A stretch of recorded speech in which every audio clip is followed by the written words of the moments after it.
Last lecture मध्ये विद्यार्थी मित्रांनो आपण जो नवीन चॅप्टर चालू केला होता डिफायनाइट इंटिग्रल, या डिफायनाइट इंटिग्रल मध्ये सिंपली फक्त लिमिट कशा पुट करायच्या याची फक्त मी तुम्हाला आयडिया दिली होती.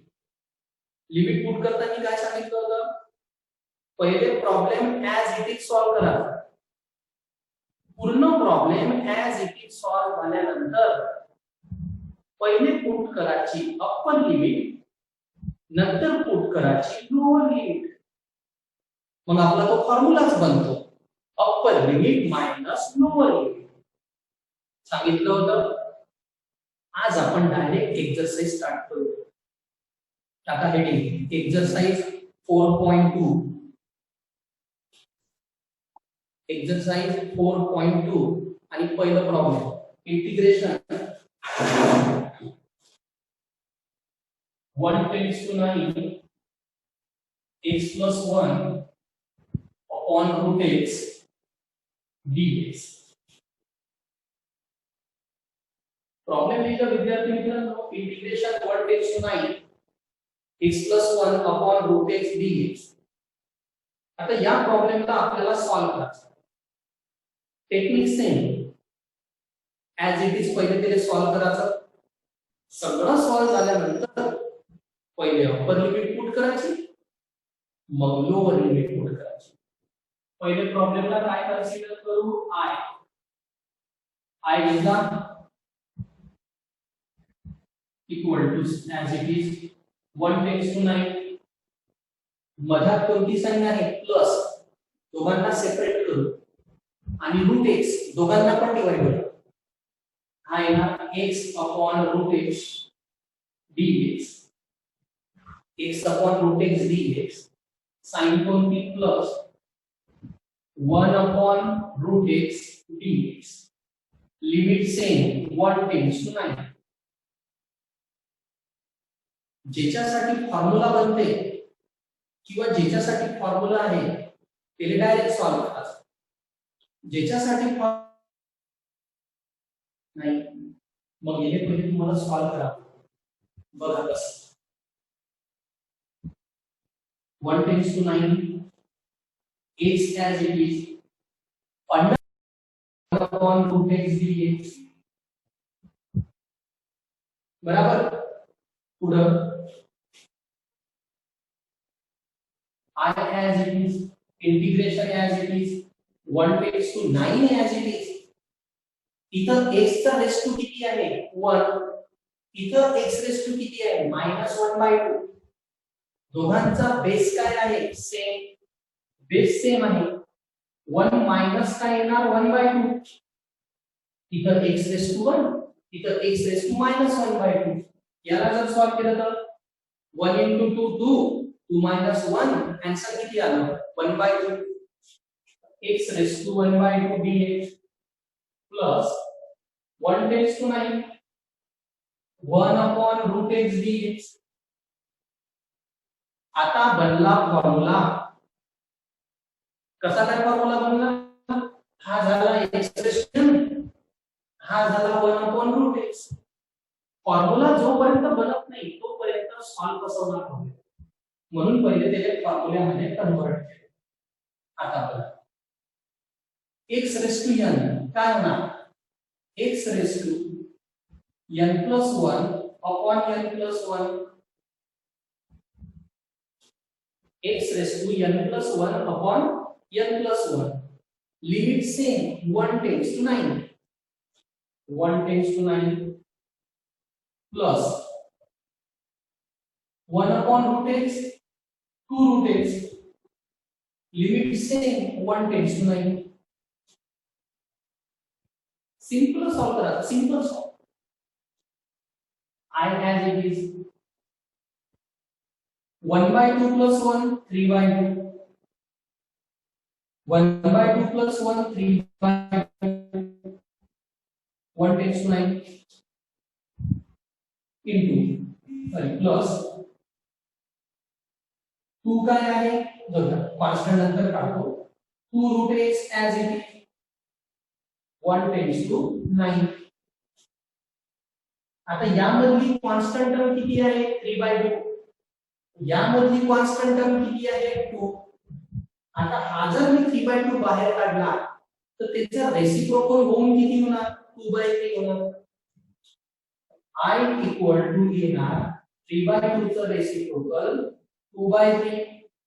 बाहेर काढला कॉन्स्टंट किती राहिलं x raised to 3/2 1 tends to 9 sin plus 2 काय आहे कॉन्स्टंट 2 बाहेर काढा काय राहणार रूट x लिमिट किती 1 tends to 9. okay, write down this fast.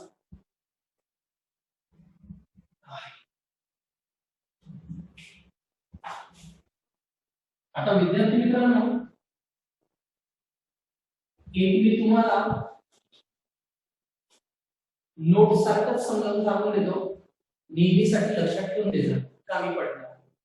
कोणत्याही टर्मचा रेशो जर 3/2 आला, जर सपोज x रेशो जर 3/2 आला तर यालाच मी काय लिहू शकतो x ratio 1/2 into x ratio 1 लिहू शकतो. पाहा लक्षात कसं ठेवायचं आहे, नेहमीसाठी लक्षात ठेवजा. बुकच्या मार्जिनच्या वर येऊन ठेवलं तरी चालणार. x रेशो 3/2 ला मी काय लिहू शकतो x ratio 1/2 into x ratio 1 लिहू शकतो. आता सॉल्व केलं होतं आपण. बेस काय आहे 1/2 + 1 3/2 होणार. तर या x रेशो 3/2 ला मी या टाइप मध्ये लिहिलं. आता हा x रेशो 1/2 म्हणजे रूट x, x रेशो 1/2 म्हणजे रूट x आणि रूट x म्हणजे x रेशो 1/2 इनटू काय राहणार x.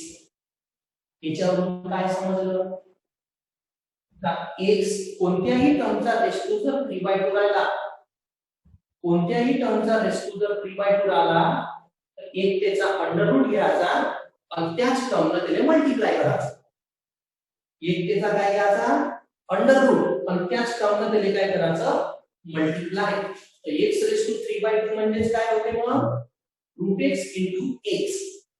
हे एवढं बुकच्या मार्जिनच्या वर येऊन ठेवलेलं नोट म्हणून तरी चालणार. आता प्रॉब्लेम कडे लक्ष द्या. बघा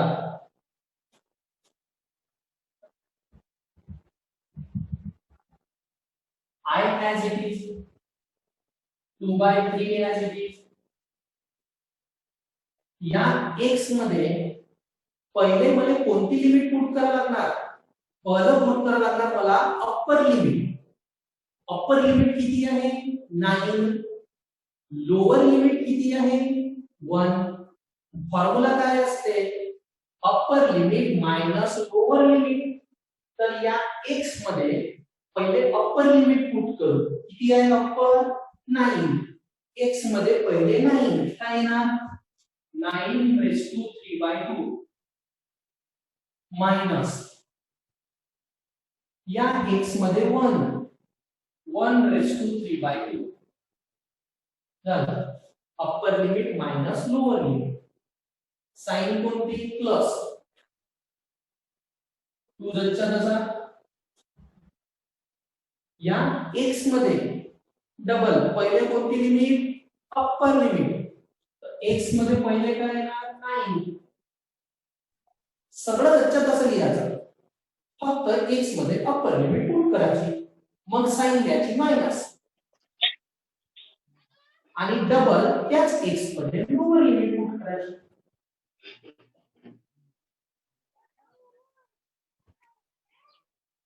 आता याला सॉल्व करू. कोणत्याही टर्मच्या रेशो जर 3/2 दिसला तर एक त्याचा अंडर रूट घ्यायचा आणि त्याच टर्मने त्याला मल्टिप्लाय करायचं. 9 raised to 3/2 म्हणजे under root 9 into 9. Under root 9 म्हणजे 9 raised to 1/2 होते ना. याचंच मॉडिफिकेशन म्हणजे 9 raised to 3/2. साइन कोणती मायनस. 1 चा रेशो किती काही असो तो 1च राहणार. जर तुम्ही असं लिहिलेले √1 into 1, कारण मी सांगितलं ज्याचा रेस्ट 3/2 आहे त्याला अंडर रूट मध्ये घ्यायचं आणि त्या टर्मने मल्टिप्लाय करायचं. चला कन्फ्यूज नाही झाले पाहिजे म्हणून राहू देतो हे प्लस 2 √9 च्या बाहेर 3 मायनस 1 च्या बाहेर 1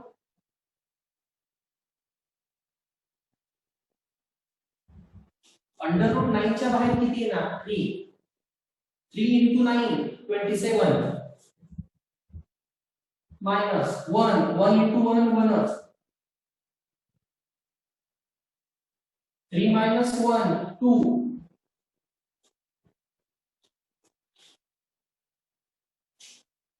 2 by as it is 27 minus 1 26 2 into 2 4 26 into 2 फक्त 2 लाच मल्टिप्लाय करतो आणि इथे क्रॉस मल्टिप्लाय करा 2 into 26 52 upon 3 52 upon 3 plus 4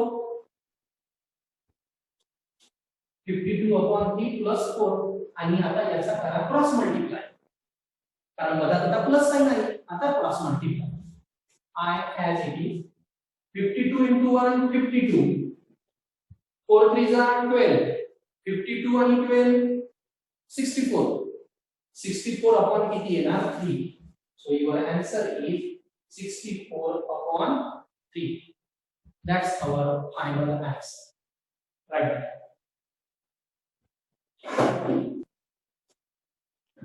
next problem विद्यार्थी मित्रांनो लिहा integration pi by 4 tends to pi by 2 pi by 4 tends to pi by 2 असं जर मी म्हटलं याचं मीनिंग होते pi by 4 lower pi by 2 upper integration pi by 4 tends to pi by 2 cot square x dx लक्ष द्या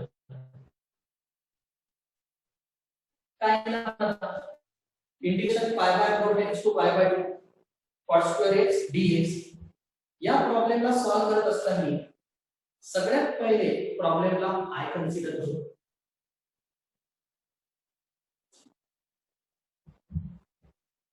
केला प्रॉब्लेमला I consider केल्या बरोबर cot square x चा इंटिग्रेशनचा फॉर्म्युला आहे का नाही आहे cosec square x चा आहे cot square x चा नाही आहे कशाचा आहे कशाचा नाही आहे हे समजण्यासाठी फॉर्म्युले पाठ मी जर म्हटलं cot square x चा नाही आहे त्याच्यातले अर्धे नसणार मी म्हटलं cosec square x चा आहे असं नसतं कारण ते फॉर्म्युलेच माहित नाही आता असो खूप टाइम आहे आपल्याजवळ आणखी मी तर माझा आणखी बेस्ट द्यायचा प्रयत्न करणारच मला आता होईल नो द्या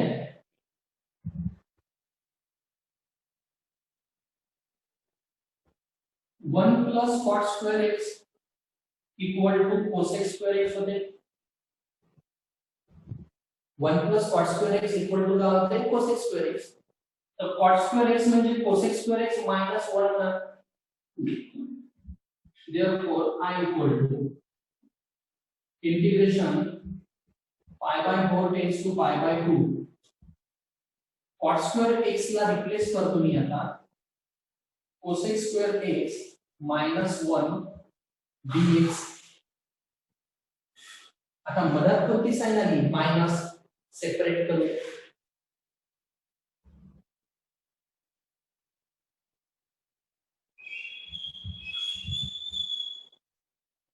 cosec square x dx minus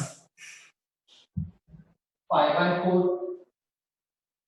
pi by 2 1 dx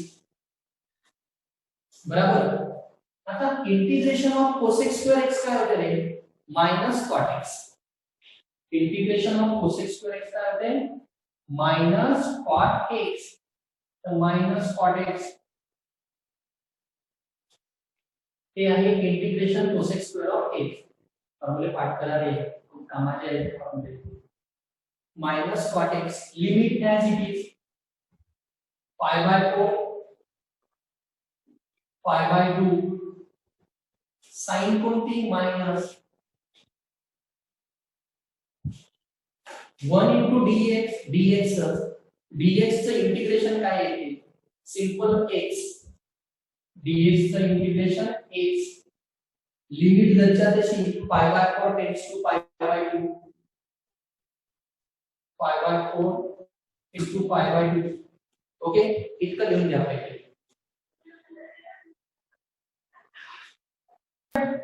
विद्यार्थी मित्रांनो, आता सिंपली आपण त्यामध्ये लिमिट पुटअप करू. बघा, सगळ्यात पहिले माइनस साइन बाहेर काढून लागला. I as it is minus sign बाहेर काढून घेऊ, काढली माइनस साइन बाहेर. आता या x मध्ये पहिले अप्पर लिमिट किती पाय, मग साइन येणार माइनस. मग या x मध्ये लोअर लिमिट किती येणार पाय बाय 4. तर पहिले येणार cot pi by 2 sign minus पुन्हा कॉट त्याच x मध्ये पाय बाय 4 साइन कोणती माइनस. या x मध्ये पहिले अप्पर लिमिट किती आहे पाय बाय 2. तर या x मध्ये पहिले आपण पाय बाय 2 पुट करू, मग माइनस साइन घेऊ आणि डबल लोअर लिमिट पुट करू पाय बाय 4. x मध्ये पहिले upper limit pi by 2 sign कोणती माइनस. याच x मध्ये लोअर लिमिट पाय बाय 4 झालं limit put. Okay, minus sign as it is cot pi by 2 answer देऊ शकत असेल तर द्या लवकर. किती होते पाय बाय 2 म्हणजे 90 माइनस क्रॉस मल्टीप्लाय करा 4 into पाय 4 पाय माइनस 2 into पाय 2 पाय 2 4 जा 8 4 पाय माइनस 2 पाय 4 पाय माइनस 2 पाय इक्वल टू किती येणार 2 पाय अपॉन किती 8 2 1 जा 2 2 4 जा 8 म्हणजे आन्सर किती आलं पाय बाय 4. याला जेव्हा क्रॉस मल्टीप्लाय करून सॉल्व केलं आन्सर किती आलं आपलं पाय बाय 4. ओके, पुढं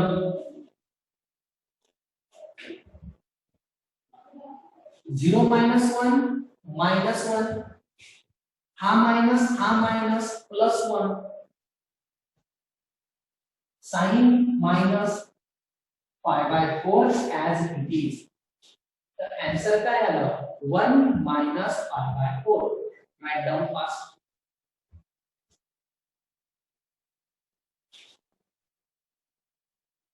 integration 2 tends to 3 1 upon x square plus 5x plus 6 dx. काय दिलं प्रॉब्लेम मी आता integration 2 tends to 3 1 upon x square plus 5x plus 6 dx. लवकर लक्षात आलं पाहिजे कोणती मेथड येतं. ही आहे आपली कोणती मेथड थर्ड टर्म मेथड. मग थर्ड टर्म मेथडचा जर आपल्याला प्रॉब्लेम सॉल्व करायचा असला तर थर्ड टर्म मेथडची पहिली स्टेप असते का x स्क्वेअरचा कोएफिशियंट 1 पाहिजे. x स्क्वेअरचा कोएफिशियंट किती पाहिजे 1. चेक करून घ्या आहे का आहे x स्क्वेअरचा कोएफिशियंट 1. पहिली स्टेप झाली. मग काढतो आपण थर्ड टर्म. काय असतो थर्ड टर्मचा formula 1/2 into coefficient of x चा होल स्क्वेअर. हा असतो आपला थर्ड टर्मचा formula. 1/2 into coefficient of x चा whole square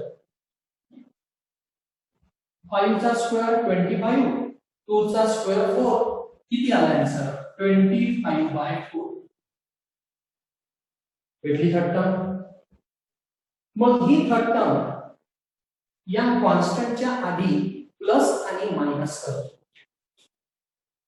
x square plus 5x plus 6 equal to x square plus 5x plus 25/4 minus 25/4 plus 6 काय बोलतो तुम्ही का ज्या दिवशी नवीन चॅप्टर चालू करणार सगळं इंटिग्रेशन डबल असते काही चेंज होत नाही म्हणून इंटिग्रेशनचा चॅप्टर सगळ्यात इम्पॉर्टंट आहे आता पहिल्या किती टर्म घेत असतो आपण 3 नंतरच्या किती 2 पहिल्या 3 मध्ये x स्क्वेअर चा स्क्वेअर रूट x मिडल टर्मची साइन घेत असतो प्लस आहे तर प्लस 25/4 चा स्क्वेअर रूट 5/2 होल स्क्वेअर मग याला सॉल्व करू याला साइन सोबत सॉल्व करायला लागते -25/4 plus 6 -25 into 1 -25 4 6 are 24/4 -25 plus 24 -1 म्हणजे आन्सर किती आला -1/4 आणि हा जर स्क्वेअर आहे तर आपण काय पाहिजे स्क्वेअर पाहिजे नाहीतर तुम्ही पण असला